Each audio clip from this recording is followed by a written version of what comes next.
what makes the print magazine kind of so cool is you can pick it up and be like, oh my God, I know this woman. Um, so we wanted to keep that aspect of the print publication, but we also wanted to start expanding and showcasing women and women's topics and articles for women all over the place.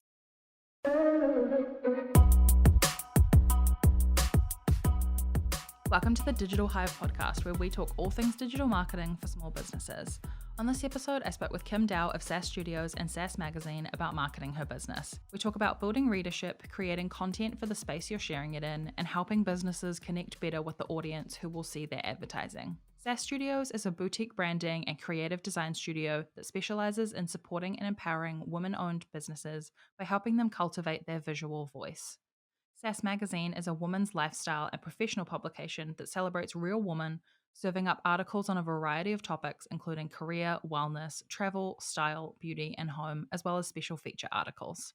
I hope you enjoy listening to this chat about building a print and digital magazine and can see how you can implement a few tactics into your own business.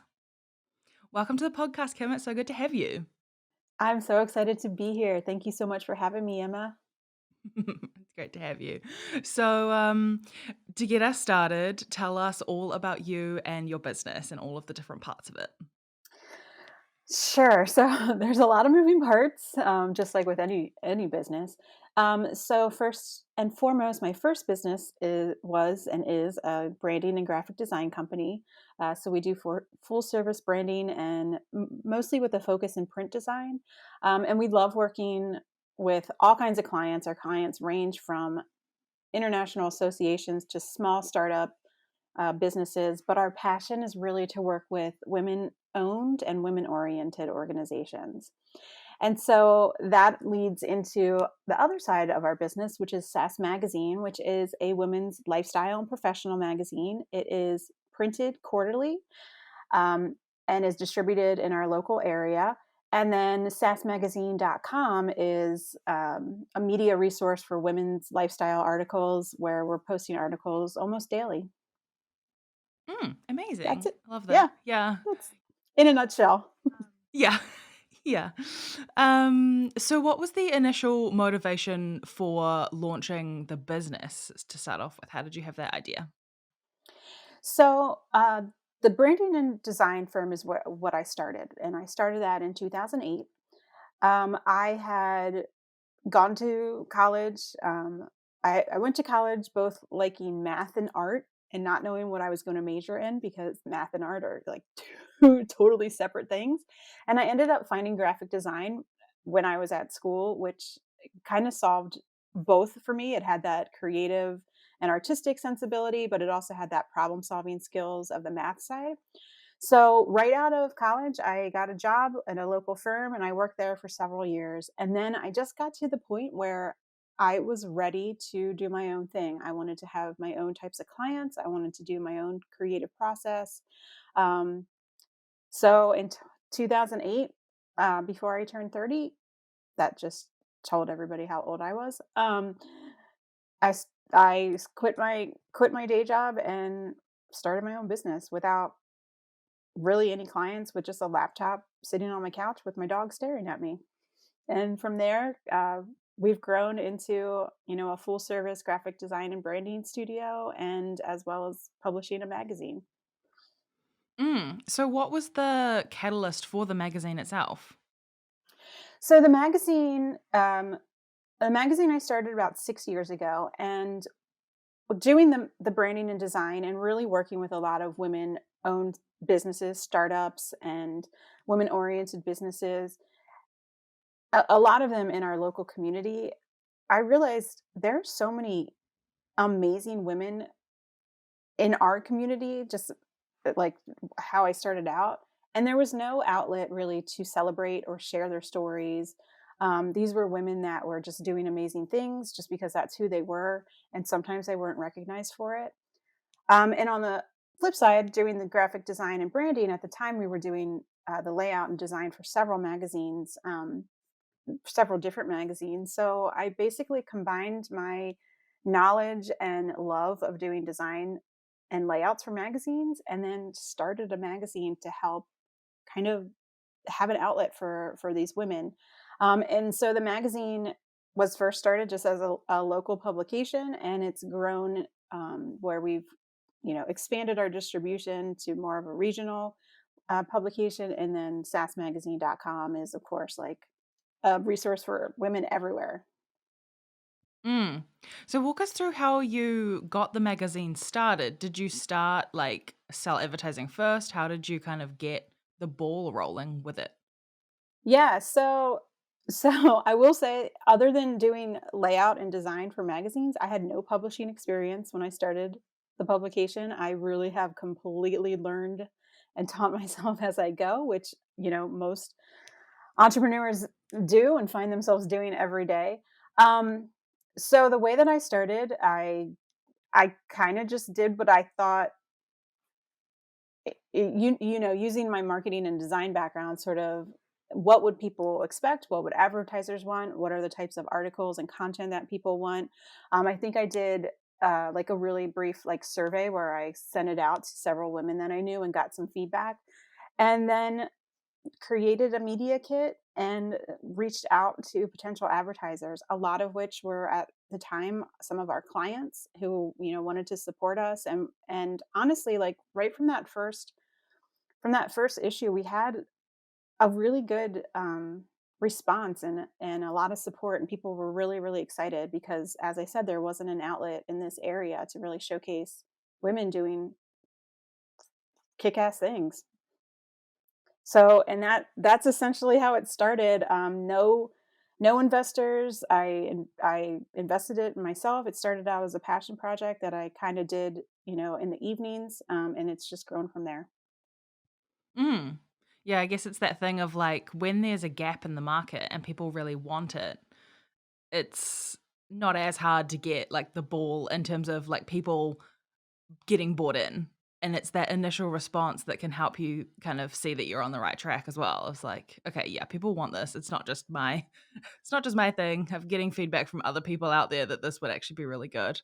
So, yeah. Exactly. Yep. Yeah, and then just going full force into it. Yeah. Yep. That's pretty much what happened. Yeah. So other than like, budgetary things, were there any other reasons why you just started locally with the magazine? Um, well, mostly a lot of it, was budget. Obviously, again, there were no investors, no loan. I was completely doing this with my own savings. So making a magazine is not easy. It costs money to print it. It costs money to distribute it. It costs money to bring on writers, photographers, or like admin people to help facilitate it. So basically, and also my most of my key contacts at the time were sort of local based. So I wanted to start it local and just branch out from there and go to the people that I knew and use the resources and vendors that I was already familiar with. And that's why it started out local. And it's still pretty local. We've just expanded into a couple other counties and a few like parts of other states. Mm. And when did you start the online component? Was that always there or how did you do that? So yeah, so the online component, it was always there. At first, it was just a website to support the magazine, and we didn't really, for a way for people to know about the magazine, subscribe to it if they wanted a paid subscription, sign up for our mail list, like all of that kind of stuff. But what we found was that we actually had a lot of like people who were not in the area who wanted to be a part of Sass Magazine and who, loved the idea of it. And we didn't, because our mission for the print magazine was kind of more of a local basis and sort of highlighting the women who you might run into at the grocery store, or they might be part of your, kids PTA, and you might not even know all the things that they're doing, which is what makes the print magazine kind of so cool, is you can pick it up and be like, oh my god, I know this woman.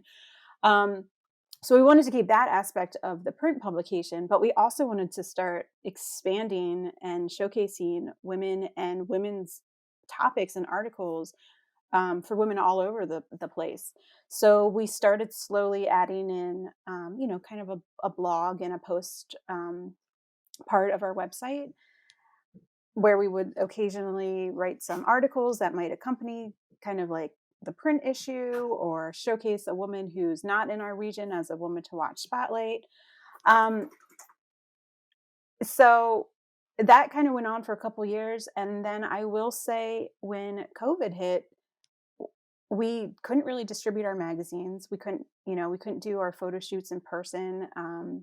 We had to, for a while, go to an all digital publication to sort of pivot. And in doing that, we really started to really focus on the website component and build up our content. And that now um, is one of our, main parts of the magazine is at sassmagazine.com. It's just a women's resource for women everywhere on all kinds of lifestyle and entrepreneurial articles. So that's so yeah, it's a little hard because we have to think both locally and then on a much broader geographic scope for content, for um, contacts, for stories of women. So it's kind of that two parts of it really. Yeah. And how do you decide which content goes? Does your content from the physical magazine go online but delayed? How do you kind of share those articles? Some of the articles do. Most of our features and our like women to watch local spotlights, those are all just print magazine, and those are all special things for our local audience. Some of the more general articles will eventually get put onto the website, but we do it like almost a year or more after the print magazine has come out. So that print magazine definitely has content that you can't find anywhere else. Yeah. And then you've also extended into some online events as well. Was that something that you were doing pre-pandemic, or has that something that you've done just in the digital space now, like purposefully now that you kind of can't necessarily have one in person as, easily and with less risk of things changing by the date of the event? How did that come about? So when we were producing the magazine, we started maybe a year after we first were putting out the magazine. We started having these events that we just called Girls Night Out or G&O events, where each issue that we published, we would have just basically a fun social event for women to come and celebrate the launch of the magazine. The people who were featured in the magazine would come, so you could meet the people who were featured, you could meet the people who put the magazine on, you could meet the photographers, the writers, and they became these, events that would sell out really quickly that everybody was looking forward to. Um, and of course, then the pandemic hit and we couldn't have any in-person events. So we again quickly had to pivot and figure out, well, what are we going to do? We had a few kind of virtual happy hours that we tried that were successful, but then people just got to a point where you're on Zoom all day for work. You did not want to also go on Zoom necessarily in the evenings for a happy hour.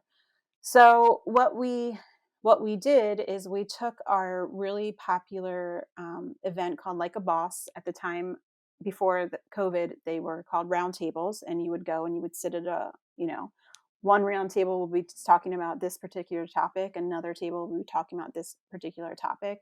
So we took that format and we converted it to a virtual event where it was a 6-week long event, and every week we had a meeting with a amazing like speaker um, talking about a certain topic. So yes, we had to figure out how to pivot and how to take an in-person event and shift it to being digital and virtual. And it actually was a pretty successful event, and it might be something that we continue to do virtually each year because we were able to get speakers, who were all over the country, and actually outside of the country too. So that was super cool, and we wouldn't have probably been able to do that otherwise. Mm. Yeah, it'll definitely be interesting to see how many businesses do like hybrid options, like some online, some in person, once we can kind of resume normal ways of going to events, particularly, um, and see how that kind of it is built into their strategy purposefully and not as like a secondary, backup option, if you will. Um, yeah. So tell us about your team, maybe across both sides of the business, and how you kind of pull everything together with the team behind you. Sure. So the team, sorry, it's funny because the team has been in flux a lot lately, especially with the pandemic and how we've had to shift to not having an office space to working virtually. Um, so it's definitely shifted a lot in the past, year and a half, 2 years. We're a super small team. People would be shocked at how many people we don't have. Right now, we actually have it's myself, and then we have 3 to 4, part-time contractors who are doing things such as our social media, digital content. We have a magazine manager who sort of, for the print magazine, kind of organizes everything. And then we work with writers and photographers just on a contract basis. So if we have a certain photo shoot or article topic that we're doing, we have a bank of writers and photographers that we will reach out to, kind of matching them to their tone of voice or the things that they like to write about, or their photography sense. So yeah, it's a super, super small grassroots obligation. Mm. And then what about on the graphic design side? Do you have people that are just dedicated to that side of the business, or how does that work? So it's always been kind of a meld of the two. So when we have a designer, that designer, is focusing on client work, but also does design work and layouts and helps with the magazine as well. So it's kind of a blur of the two. Yeah, it must also bring some variety too for that role as well, rather than it just being like one thing. Um, Yeah, but I find that interesting that you've kind of got this like people do maybe like less hours for you, but they have specific like specialties that they work for you with. And then you have the kind of bank of freelancers to work with. I really like that model. It's how like when I have a client who needs a photographer, rather than having an in-house photographer and then needing them to be fully occupied all the time, it's just for that perspective, it's so much less risk on my part, but it also means that then we can hire the photographer or the videographer or the animator or whatever that works for that client. So it opens up that freedom as well, and in that way, if you having the right writer for the article or piece that you're writing makes total sense. Yeah, really like that. Exactly. Yep. And that our staff model has, changed and shifted and over the years depending on our client load, depending on like the extent of the events that we're doing, things like that. So we've had, right now that's our model, but we also have had a lot of full-time in like in office staff. But now going virtually, that seems to be the model that is working best for us. Hmm. Are you finding any like particular collaboration things that you want to share with us of how people are currently working together without being together? um so one thing that the pandemic has I've met so many other amazing women entrepreneurs through in the digital space. A lot of which, we're doing stories about as women to watch spotlight stories online. So in a way, even though the pandemic kind of forced us to all stay in our houses and sort of be isolated, it really, in a way, opened it up to like a much broader audience and a much broader network sphere. Um, so as much as Zoom fatigue is real, I have loved like meeting and collaborating and being able to share stories of women. I not even just all over the country, but all over the world. Mm. Mm. Yeah, totally. I mean, it's been a great opportunity for me, for example, because whereas I would have previously needed to, pay to fly thousands of dollars across the world to go to an event that the event itself might only be 3 days or 2 days or 1 day, and building a whole trip around that. And so therefore needing to be very selective of what I attend or if I attend anything. And now it's kind of like, other than time zone, like I just have to get up at the right time. Like it's really not that hard. And like working from home and everything, it's not even too weird to just, like one time I got up for a conference that started at in the wee hours, and it was the colder part of winter, so I just lit the fire and sat on the couch, and it was like an extra like peaceful addition to it. And I was still able to connect with people in a similar way. It is obviously different that we couldn't, go for a coffee or have dinner afterwards or whatever, but you're still making that connection. And when the community is consistent around that, um, you do over time start to build that connection in a way as well. And you can just collaborate differently with people and meet different people in different ways. Um, yeah, that I would hope will stay after as much as it will change back to a closer model. Yeah. So have you found that the local magazine has grown like at the same time as the online presence, or have they kind of had their own timelines there pre-pandemic? I assume digital kind of had its, skyrocket of like the balance went one way in that capacity, but over since you originally started it. Yeah, that's a really really good question. That makes me think. Um, yes, to your question. Um, so yeah, they've grown in two really totally separate ways. Which for me, it's always a learning experience, and it's always figuring out how do we keep growing this, how do we keep expanding, how do we keep it alive, keep changing as we need to. The print publication, we have a great support system in our local community. We have some local, great shops, great service providers that are supporters as advertisers for us. And that I will say, during the pandemic, that hit us really hard because a lot of those businesses were out of business, or had to shut down for several months, several weeks, and their marketing budgets were non-existent. So we felt the pandemic almost, 10 to 12 months later than most people did, that sort of wave. So we're just now kind of starting to build back up, and we're seeing that small businesses are, starting to peek through and thrive again. So our advertiser base is coming back. For the website of things, I would say what we focused on, in the past, especially 2 years, is content.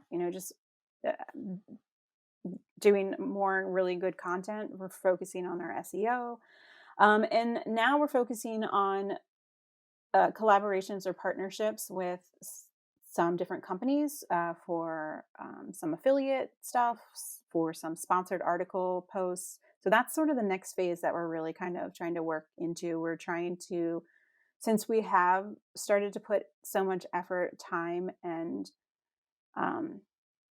brain power into the website, and we have, of course, I'm going to say this, but really, we have really great articles and great content. Now we want it to really be a source of revenue. So that's sort of what we're working on the website side of things. If you're listening to this episode and wondering how you can market your own business, I might just have the solution for you. The Marketing Apiary is the one-stop shop course for digital marketing, teaching you everything you need to know to be seen, make sales, and grow your business online. With videos across honing your vulnerability, putting your best foot forward, getting the numbers straight, helping people find you, content marketing, growing with advertising, and passing the torch to your team, we cover every platform and angle you can approach marketing through a process I call the 7 stages of sweet marketing.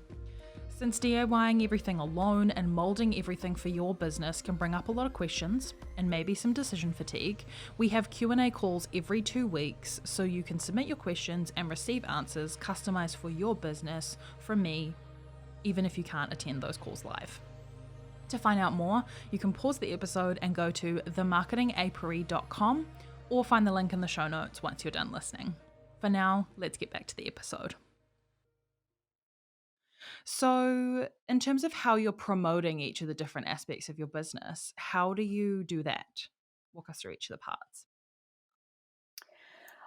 So definitely the local side of things, the print, publication is a lot of events, our own events that we have, a lot of networking events, a lot of sponsoring local organizations, local events, being a part of local organizations for the Chamber of Commerce, women's networking events. So a lot of it is outward facing, kind of just relationship building. Um, for the website side of things, we're still figuring it out, to be honest. I mean, we're doing a lot of social media. We've sort of really upped our Pinterest strategy this year. So we're kind of seeing how that works. But really, we're just sort of figuring it out as we go and trying to test and change as needed. Do you have an email list that you send content to? We do. Yep. We have a weekly e-newsletter that we send to. So we're building that as well. Cool. And then tell us more about how you work with Pinterest. Okay.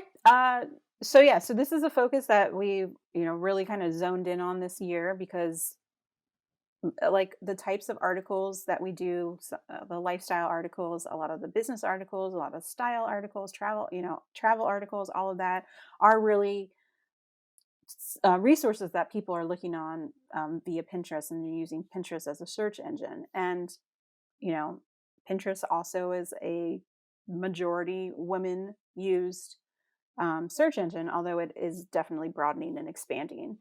But so that's our market, that's our target audience right there. So we've been working with Tailwind, Tailwind and Pinterest for scheduling pins. We've added to all of our articles. We have a pinnable images specifically for Pinterest, and then we'll create some of our own multiple ones, and we just have a kind of a schedule going. Um, Definitely with our new content, we'll reschedule those, but also with some of our seasonal content, we have some seasonal things that we do. We've been exploring Pinterest groups, so that's something new that we're kind of seeing how it works. Um, but at the end of the year, we'll take a look. I can tell you right now that when we started focusing, from the beginning of this year to now till now, Pinterest is now our second highest traffic source. So it's definitely something is working there. It's just a matter of, that's where our target audience is. So we're gonna continue to try to grow that side of it. Yeah, for sure. And is it just that after you create the content, that's where you're sharing it? Or is there parts of the content that are led by what people are looking for on Pinterest? Both. So it's both. So we've been, really keeping an eye on Pinterest. Pinterest releases a trends analysis and trends reports for each month as well as for the entire year. So we are always looking at that. It's a hard balance though. We don't want to create articles just to create articles on a topic that is trendy. We want to create articles that are thought provoking and needed and great resources for our readership. And sometimes, a lot of times they align, sometimes they don't. So it is a balance of, writing some of the articles that uh, data has shown us that people are looking for, and then also writing some of the articles that we think are really important, and maybe the data isn't there quite yet. Um, but we think that it's really important that our readers know about certain things. So it is that kind of fine balance. Yeah. And I guess the other thing too about those Pinterest trend reports is that they're really helpful, but sometimes the trends that are happening maybe aren't maybe not quite so much for your business, particularly with the magazine, but sometimes those trends aren't quite relevant for the business that you have. And so like I find particularly with holidays, by the time holiday content hits, I needed to have talked to my clients about it, 6 months prior. So there's that thing of looking at it through the lens of your own business and kind of figuring out what's going to work for you, what you can just kind of go like, oh, that's cool, moving right along. Yeah, and seeing how that goes, but not letting it sway like everything that you do, and really taking into account how it will work for your business. I think that's a core part of every strategy, but especially something like that where um, you can kind of go down a tangent of a specific topic and it may or may not be so great for your business. So, yeah. Yeah, yeah, we're always whenever we're coming up with, content ideas, our editorial calendars, we always want it to align with, our overall mission, which is giving women the resources that they need and want in a very truthful manner. You will never read anything negative or from a negative or scare tactic perspective on Sass Magazine. So we're not going to do some of those topics that might, even though they might work, that's just not our mission. We're always looking for the positive side of things. So yeah, any trends or reports or data, we're not going to follow it or pursue it unless it aligns with those values. Mm, mm. Yeah, totally. And then how are you approaching social media? What platforms are you using there? So mainly we're using Instagram and Facebook.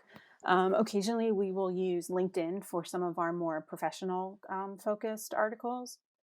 We have found that for us, Instagram is a great way for us to just kind of engage with our audience, for empowering women type messaging, for showcasing other women owned businesses. It's not necessarily a, you know, revenue generating aspect, social media aspect for us, but we always have to find the balance of revenue and advertising, but we can't get that revenue in advertising unless we have the readership. So we always have, two audiences that we always have to keep in mind. So Instagram we use for empowering women type posts. Or at Sass Magazine on Instagram. Please follow us.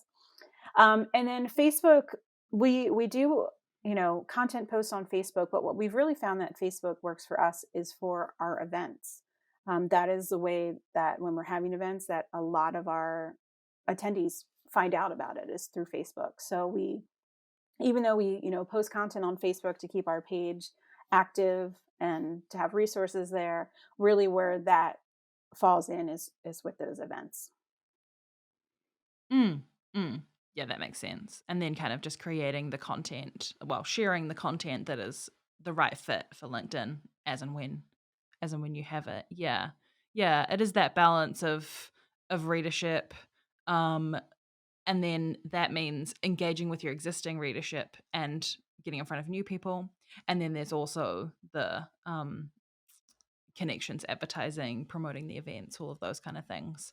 Um, yeah, it's that like build it and they will come, but there needs to be the people there for it to really work. But know where you need to build it. Yeah, yeah, for sure. Cool. And then with your emails, are they kind of like a summary of what's being shared on the website? Like letting people know when there's a new um, maybe magazine coming up so that they can subscribe if they aren't particularly subscribed? How do you kind of go at that content? Yeah, so yeah, our emails, our weekly emails, they're a mix. We always have some content that's on our website. It's not necessarily always the newest content. So most of the articles and content on our site are evergreen. So we might do a, you know, each weekly email might be centered around a certain theme, and we're finding relevant content uh, within that theme. If we have an event that might go with that theme, um, so we try to be really strategic in our email newsletters, and we're becoming more strategic, I would say, each week with those. But yeah, it's also a way for us to notify our readers when a new issue comes out. Um, when a new event is, tickets are available for a new event. We sometimes will highlight potential jobs, like virtual jobs. Sometimes we'll highlight some curated products that we really like or want to share. So it's a mix, really. It's kind of a we're hoping to make it a resource for just interesting content and like curated content, basically. Yeah, I think that's really important in terms of making it different and having it, things are collected by themes or sharing something new and different because sometimes what people can start to kind of think as a subscriber, I know I think when I see some emails that I get from some, blog style websites, is that it is just kind of like a digest of what they've posted. And if I've been to the website, then I don't really feel a pull to open the email. Yeah. And so over time then I become, I'm less looking at the emails and then it gets to a point where I'm subscribed and maybe I'm not connecting too much on the email. Um and then sometimes I'll unsubscribe eventually. So it's like keeping people interested in a different format so that they don't just feel like they're seeing the same thing everywhere too. Um, as much as there's just a little bit of like fatigue there, I guess, that comes when people feel like they're seeing the same thing on different places. So it's really interesting to hear that you're kind of approaching each different platform with kind of like a completely different approach. Yeah, and just doing what suits the platform. Yep. It's interesting and it's also exhausting because yes, it's a different strategy for each one, but that's how, it kind of has to be. They're not it's not a one size fits all for all of these different platforms, and people who are on the different platforms want their information in different ways. So we have to adapt to give it to them that way. I will say our e-newsletter, one also thing that's fun about it is one, subscribers to our e-newsletter, get access to our free online publication, the digital version of the magazine. And they also get first dibs on any events, like tickets for any events. And a lot of times they'll also get discounted event tickets as well. So we do try to make our, e-newsletter a perk, like being subscribed to our mail list as a benefit. Like you're getting certain things that not everybody gets. Yeah, for sure. I like that perk. That's cool. Like the exclusivity of it, but in a fun way. Yeah. And then how do you do yourself any advertising to across like social media or anything like that to grow that following or send traffic, re-engage people, any of that kind of tactic? So we've dabbled in it a bit. We definitely will use some advertising when we have some of our bigger events. That's one way that we've used it, as well as if we have, um, if we've seen like a decline in engagement or like increase in followers. Then we'll sometimes do just a g- general like advertising on social media just for this is who we are type things. So yeah, I will say though we don't have necessarily like a set strategy for that. So that will probably be something that we look at in 2022. It's more of a okay, this is an option for us if we're seeing that we need to do it. Yeah. Yeah. And that's a good way to approach it is using it when you need it, but not necessarily just having something running in the background that, you know, you're not necessarily focusing on too. Um Yeah. And then how are you finding those events to sponsor? Do people approach you or is it just that you're connected in the community so you kind of find out about them that way? I would say both. A lot of it is, for the local events, it's a lot of just connecting and people, um, you know, reach out, and then also people reach out to us. The hard thing is, the hard thing is people think we're a lot bigger than we are. It's not a bad problem to have. Um, but we get so many requests for either sponsorships or collaborations or, feature my story type thing. And we just can't say yes to all of them. So we really have to, any of those times that we're approached, we have to always look at it through the lens of our mission. So we usually only sponsor events that are women oriented or women driven, and we also, stories are just about stories that empower women, essentially.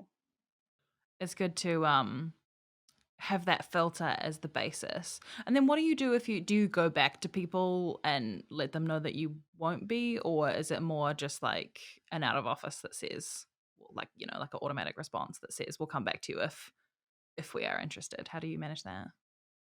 It kind of depends. So if it's somebody who's just, cold reaching out to us, one thing I will say is I usually don't respond on the first time they email me if they're pitching me something.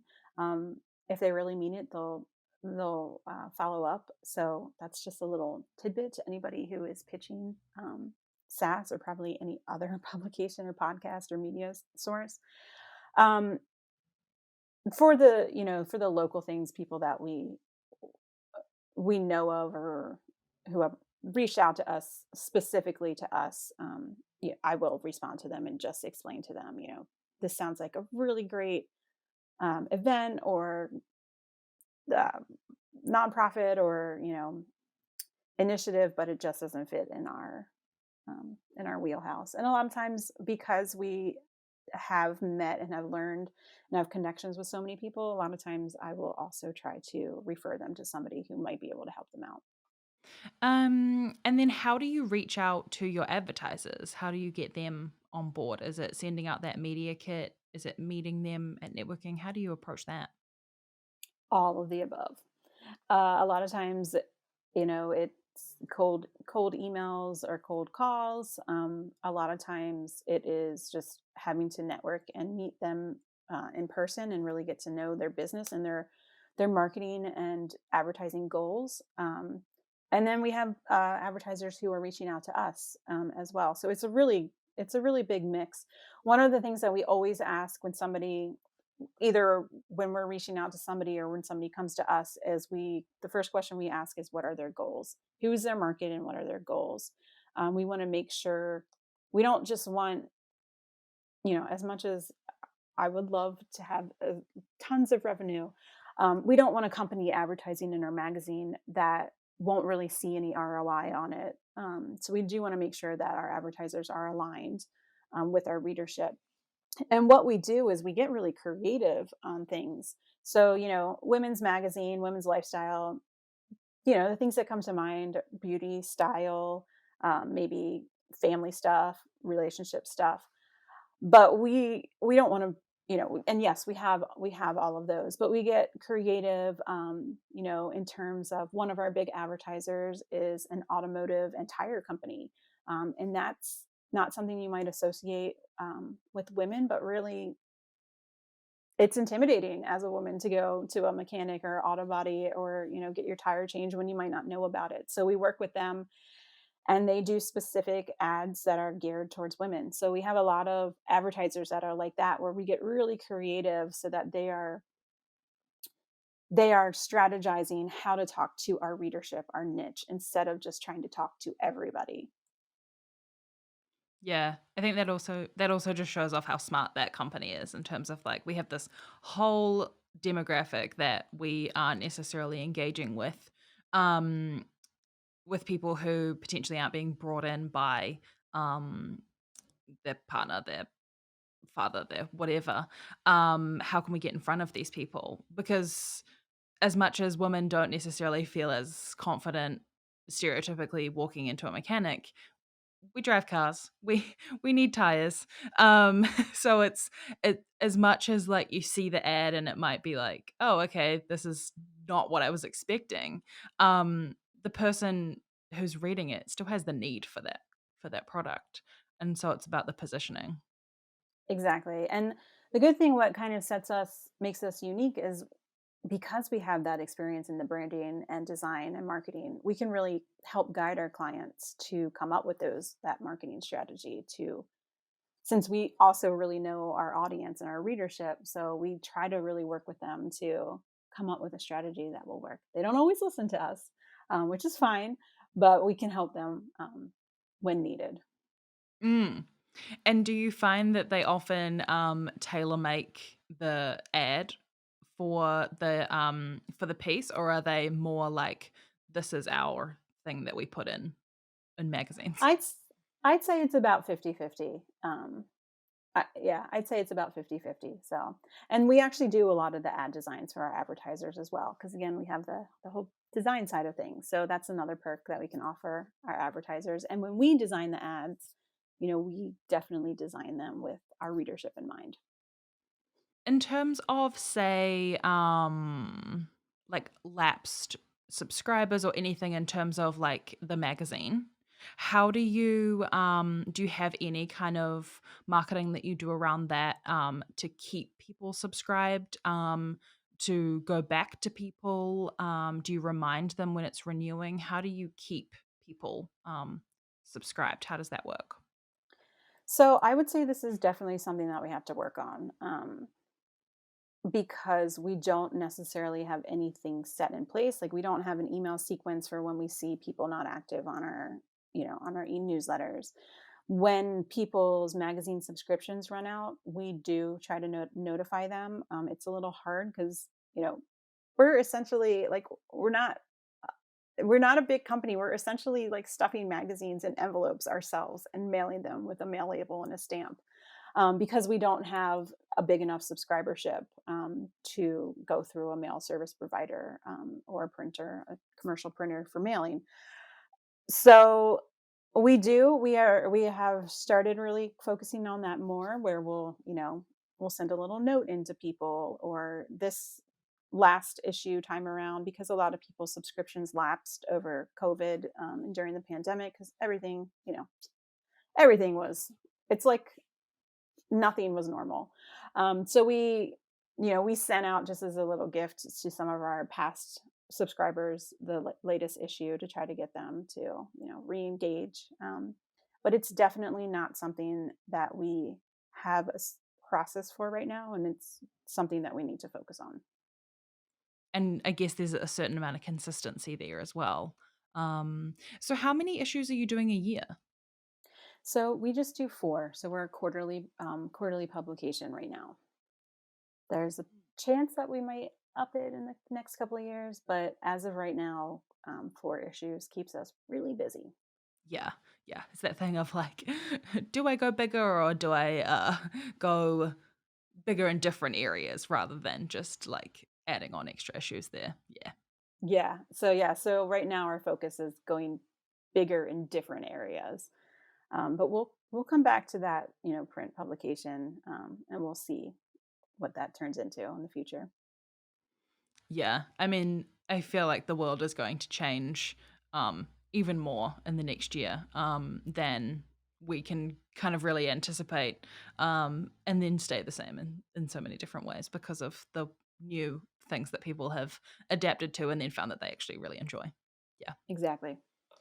Alrighty, so let's go into the rapid fire round. But Okay. explanations welcome because sometimes a couple words doesn't quite cover it. So where do you get the most of your website traffic from? Mostly it's organic Google and then Pinterest. Mm. What is your favorite place on the internet right now? I really like Instagram. What are you looking forward to the most in the next year of business? Vacation. No, okay. Sorry. Um, I look forward to seeing how the pandemic has really shifted business. in a more permanent sense than the past 18 months or 2 years. So I'm really curious to see, because we're still all technically in kind of a survival mode right now.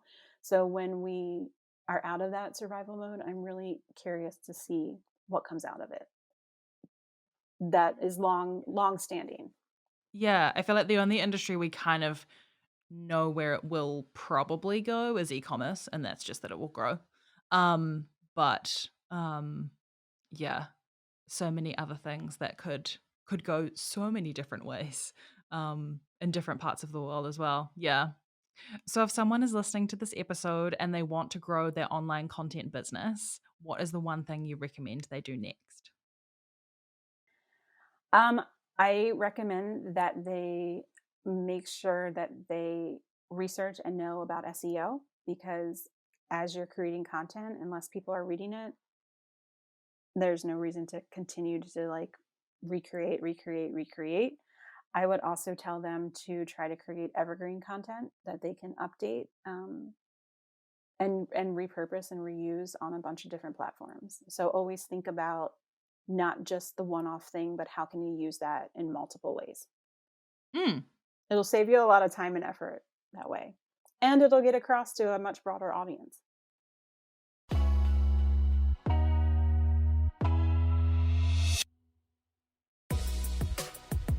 Thank you for listening to this episode of the Digital Hive podcast. I'm your host, Emma Peacock, and today our guest was Kim Dow of Sass Studios and Sass Magazine. You can find out more at sass-collective.com and read articles and subscribe to the magazine or email list at sassmagazine.com. If you're enjoying the podcast, I'd love it if you could share it with a friend or on Instagram and tag us at Honeypot Digital. To find out more about Honeypot Digital and the work we do, or to find more episodes of the podcast and handy tips for small businesses marketing online, head to honeypotdigital.com.